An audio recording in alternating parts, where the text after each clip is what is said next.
Welcome back to Ferocious Education. This is Zed. Today I'm going to be talking about NOVN. At any point of this video, if you feel you're missing on the technical indicators, you'll find a playlist in the description below that explains each of them and what they mean. Make sure to drop a like to this video to help this channel grow, subscribe, and leave your notifications on to get more of these videos. I'm going to go through technical analysis, news, and what I think about this company, and give it my rating for myself. Now let's jump right into it. On the 1 month, 1 day perspective, we get to see here a really nice positive reversal that has been confirmed on the 10th of September. It did see a little bit of harsh and of resistances on the 11th of September, but then bounced right back in. So we get to see on the ADX, it does not support a very strong trend, it just supports in more of a sideways trade. 20% R is putting this one closer to oversold, so these two are bearish. Momentum is really bullish at a very strong pace. MACD is really bullish, shows in a breakthrough, and volumes here seems to be a little bit decreasing, which is usually a bearish sign. So we got 3 bearish to 2 bullish. Now on the moving averages, stock is below the 200 SMA, that's bearish. Below the 50 SMA, that is bearish. 30 EMA is above the 10 SMA, that is bearish. Stock trading action zone is a negative reversal one, but the stock price right now is above it, so it kind of escaped that. So I'm going to disregard that, but we still have 1, 2, and 3 bearish ones on the moving averages, and just the price action point is the only bullish one here on the moving averages. Now moving on towards the 1 hour perspective, we get to see that the stock price here, 10 SMA is above the 30 EMA, and we get to see a really beautiful golden star that happened in the pre-market that pushed this one across a bit more further. That's the golden star, is when a 50 SMA crosses above 200 SMA, and that is usually signaled for a potential gain over there, which we've seen already. Stock price on the moving averages all look bullish except that it's under the VWAP.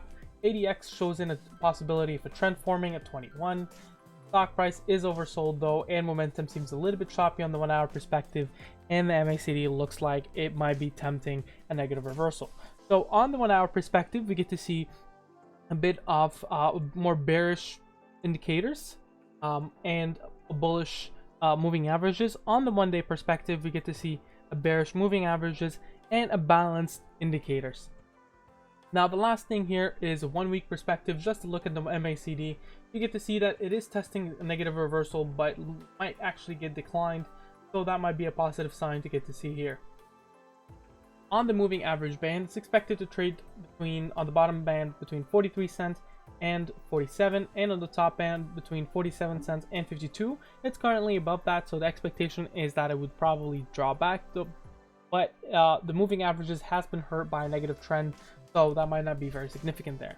A significant resistance for the Fibonacci retracement to see an upper uptrend, it will be around the 55 cents.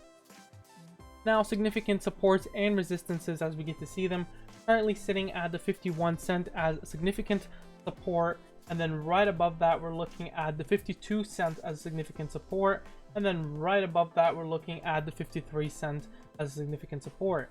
Now if we were looking right below, you can easily find a 48 cent to be a very significant one, dropping down to the 46, and then 44, and then the 43. Now if we're looking at resistances, 53 cents mark is a really strong resistance that we get to see here around the 54, and then the 56.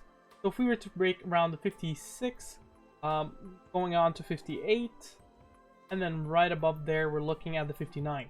So from the 59, you get to see this one is quite significant support, resistance. From the 59 to around the 61, 62, that is quite significant. If it does break there, you might actually see a nice breakthrough. So that is pretty insane. Going on to 134, to go into 30, don't get to see anything significant on the Fibonacci arc. Let's check a little bit of news. Institutional buyers haven't touched this one for quite a week in large positions.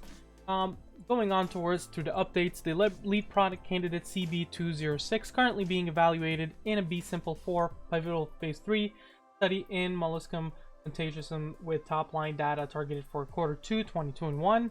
In vitro assessment of ability of nitricil to inhabit the replication system of SARS-CoV-2, COVID-19 underways with key finding targeted before year end. That is a really positive PR waiting to happen.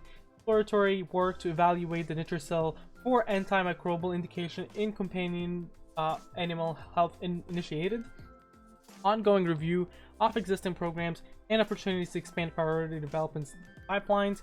So those are amazing updates for the company itself.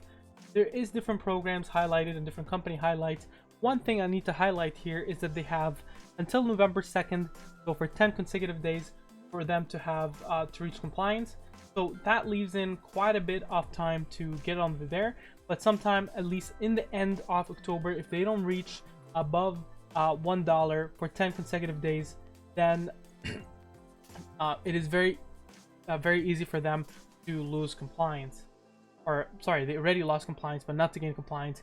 And then the option would be either to ask for an extension or get delisted.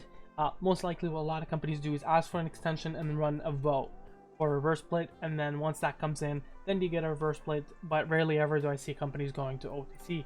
Now going on towards company presentation itself, this one was put up today. So the ongoing pivotal phase 3 study with data targeted for Q2 2021. Now that is too far, but for investors out there watching this video, that is a good significant information there on the presentation, including NDA filing targeted in 2022 by nitric platform, which is the nitrogen oxide. And so basically the nitrogen oxide is also working for infectious diseases for coronavirus. That is before the end of 2020 for the reports of the findings. That is quite significant as well. And if you watch my previous video on NOVN, you'll find me talking about nitric oxide research papers for COVID-19, and nitric is being as well seen for this one as perhaps a treatment or perhaps its interaction with COVID-19 or SARS. Now, moving on towards the SB206 lead program, which is ongoing a pivotal phase 3 study for treatment of molluscum, and you get to see that there's no current FDA approval treatment that is currently sitting in there, and there's around 1.3 million people diagnosed per annum, which is around as well 3.4 million prevalence in the US as well. In addition to that, 70% of the patients are below the age of 10, and there's around 13 months of the average time to resolution. And so the current treatment options are limited, so NOVN has the potential of bringing something to the table with a market that is in need, but not of supply. So it's kind of finding a supply for an existing demand for this one here. Now, the commenced study in September 2020 with top-line results targeted in quarter 2021, less than a year again for the B-Simple-4 pivotal phase 3 study design in molluscum. That is positive for longer-term investors, as I did say. Different kind of pipeline expansion opportunities for ongoing in-depth review for pipeline prioritization.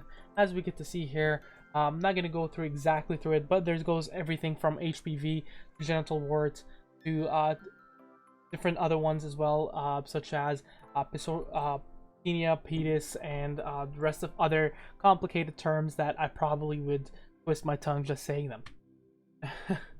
Corporate overview: sufficient capital through 2021 with around 35 or almost 36 million cash as of June 30, which includes 13 million proceeds from common stock purchases agreement in July 2020 with a market cap of $65 million and 30 million average 3 months volume. So the upcoming milestones, and a lot of people love that one, is the Q1 2021 completing enrollment. So this one here is a little bit of a longer term, especially as well with the coronavirus pipeline report key findings for pre-IND activities before year end and the ongoing intracell discovery for efforts in additional NCE. You get to see that the pipelines and COVID has a little bit more catalyst coming in compared to the SB206 B-Simple-4. So quite a bit of a lot of things to see for this one here. Of course, they did have the conference today, but in overall, this company looks like it's actually bringing in a lot to the table, especially in the longer term. Now, on the moving averages, on the charts, it does look bearish. I'm not gonna lie, more bearish than bullish. Except if we go into the 1 month 1D MACD, that looks bullish. But technical analysis only gives half the story and really just shows sentiment. So whether the sentiment has changed for this company, that people are feeling more comfortable owning this one or more confident about this investment, that is another story. But we get to see here on a longer investment, on let's say a 1 year, 1 month, 1 day. And you get to see here on the 1 day, 1 year perspective, we get to see that this one has dipped quite a bit from the 372 mark and then kind of traded around the $2. To be fair, it did get a lot of pain in coming in onto that, and whether we actually see that massive jump back again, there is an opportunity for this one. I wouldn't lie.